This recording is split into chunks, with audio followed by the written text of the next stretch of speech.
가수 영탁이 모델료와 브랜드 사용료 등 명목으로 150억 원을 요구했다고 주장해 영탁 측으로부터 고소를 당했던 막걸리 제조업체 예천양조가 맞고소를 통한 대응에 나서면서 이번 사태가 어떻게 흘러갈지에 대해 귀추가 주목되고 있습니다.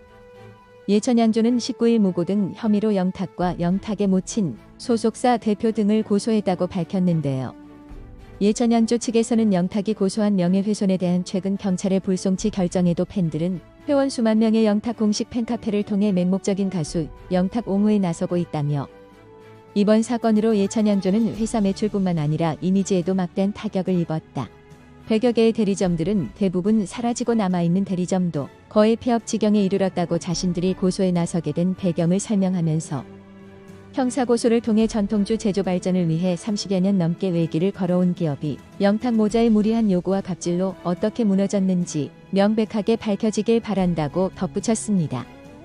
2020년 3월 종영한 TV조선 미스터트롯에서 강진의 막걸리 한 잔을 열창하며 인기를 끌었던 영탁은 이후 같은 해 4월 이러한 영탁의 열창에 주목한 예천양조와 영탁 막걸리 1년 광고 모델 계약을 맺었습니다. 해당 계약은 영탁과 예천양조의 모델 재계약 협상이 결렬되면서 지난해 6월 종료됐는데요.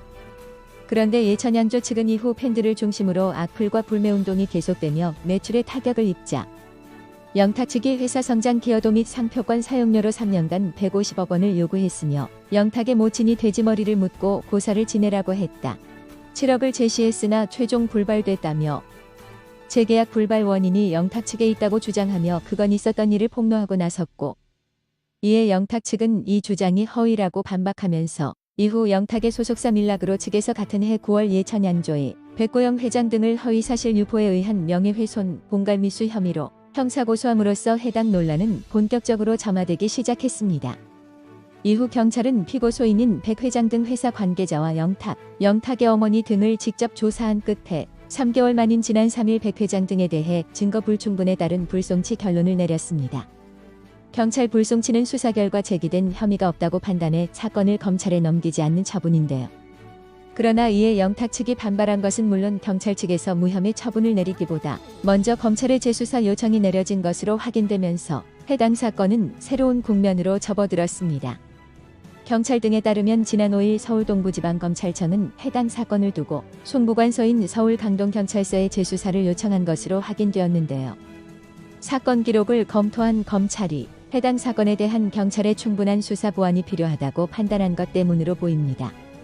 하지만 이는 지난 10일 예천양조 측에서 서울 강동경찰서가 지난 3일 증거 불충분으로 불송치 결정을 했다고 밝혔다고 발표한 것과는 정면으로 배치되는 내용입니다. 즉 경찰 측의 판단과는 별개로 검찰에서 이번 사건을 좀 더 조사하기로 결정하면서 이번 사건에 대한 재수사가 진행되고 있기 때문에 예천양조 측에서 무혐의 처분을 받았다고 보기는 어려운 것이고 예천양조 측은 재수사가 진행되고 있는 사실을 알고도 수일이 지나 불송치로 무혐의를 받았다고 공식 입장을 냈다는 것이 됩니다. 이에 대해 예천양조 관계자는 해당 사건에 대해 경찰이 지난 3일 불송치했다는 사실을 듣고 공식 입장을 낸 것이며 이 건을 재수사한다는 자체를 얘기 들은 바 없다고 해명했지만 이 때문에 예천양조 측이 영탁을 대상으로 마녀사냥을 하고 있다는 얘기도 나오고 있는 상황인지라 과연 누가 진실을 말하고 있는지 시시비비를 가리려면 결국 법정까지 가야만 할 것으로 보입니다. 당연히 영탁 측에서는 이번 소송전에 대해서 매우 불편한 심기를 드러내고 있습니다. 영탁의 소속사 밀라그로는 19일 입장을 내고 경찰에서 불송치 결과를 냈지만 검찰에서 재수사 진행 요청을 경찰에 한 것으로 확인됐다. 밀라그로는 성실히 재수사에 임해 예천양조 주장이 터무니없다는 것을 팬분과 국민 여러분께 명백히 밝힐 것이라고 전하면서 예천양조는 제3자에게 영탁의 새로운 방송 프로그램 첫 방송 날에 맞춰 악의성 보도자료를 준비했다고 하며 밀라그로의 상표권에 대한 합의를 하도록 유도했다며 공정한 수사로 진실을 밝히길 원하기 때문에 이에 응하지 않았다고 밝히면서 소속 아티스트 영탁을 이용해 악의적 보도자료 배포와 허위사실 유포, 팬심 악용 등 예천양조의 행태에 대해 끝까지 강경 대응할 방침이라며 지금처럼 악의적 여론몰이에 휘말리지 않고 재수사 결과를 지켜보며 차분히 대응할 것이라고 밝히면서 이번 일에 절대 물러서지 않겠다는 뜻을 재확인했습니다. 이렇게 소송전으로 어지러운 와중에도 영탁은 방송 활동을 이어갔는데요. 그 중에서도 지난 19일 첫 방송한 채널A의 새이는 요즘 남자 라이프 신랑 수업에서 영탁은 자신의 일상을 낱낱이 공개하면서 결혼에 대한 자신의 속마음을 털어놨습니다. 결혼 생활 멘토 자격으로 영탁과 처음 대면한 이승철은 영탁을 비롯한 출연진에게 연신 팩폭을 가동하며 쫄깃한 재미를 더했는데요. 해당 방송에서 가장 먼저 자신의 일상을 공개한 영탁은 아침에 일어나자마자 목을 풀고 작사의 영감을 받기 위해 시집을 읽는 루틴으로 시선을 사로잡았습니다. 깔끔했지만 거실장을 꽉 채운 피규어들에게 인사를 건네는 영탁의 모습에 이승철은 저 정도면 중증이야라는 말을 날리기도 했는데요. 이어 친한 작가에게 결혼식 축가를 부탁받아 부산으로 향해 자신의 히트곡 찐이야와 이불을 부르며 열띤 환호를 받은 영탁은 축가가 성공적으로 끝났음에도 불구하고 차에 탄 뒤 무대 후의 공허함과 심적 슬럼프의 허무함을 감추지 못했습니다.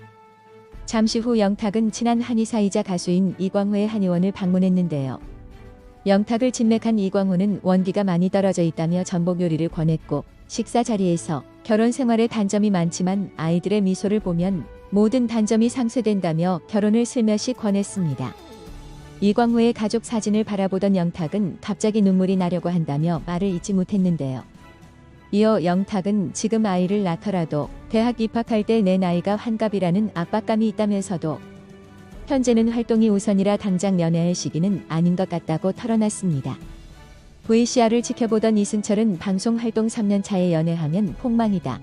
팬들이 제발 좀 가라고 이야기할 때가 적기라고 현실적인 조언을 건넸는데요.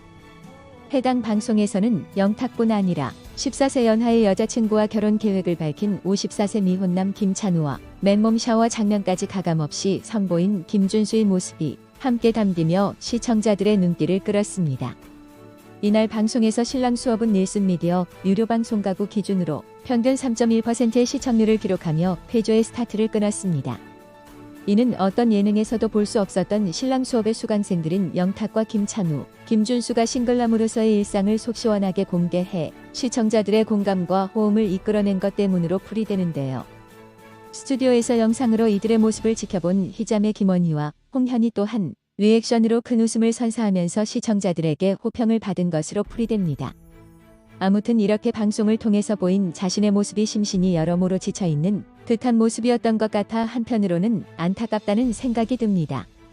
물론 영탁이 천양조 측에 저지른 갑질이 사실이라면 그것은 그것대로 응분의 대가를 치러야 할 것입니다.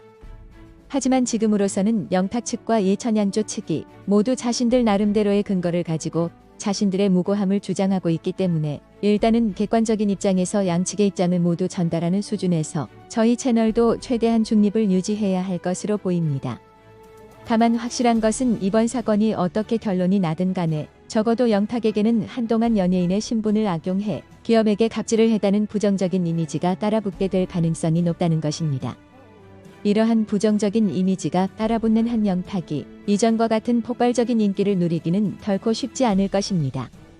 아무튼 영탁이 해당 사건에서 무고한 피해자인지 아니면 정말로 갑질을 했는지는 법정 공방을 통해서 가려질 것이니 지금은 지켜볼 단계일 것입니다. 부디 이번 사건의 시시비비가 명확하게 가려지기를 바라면서 오늘 방송은 여기서 마치겠습니다.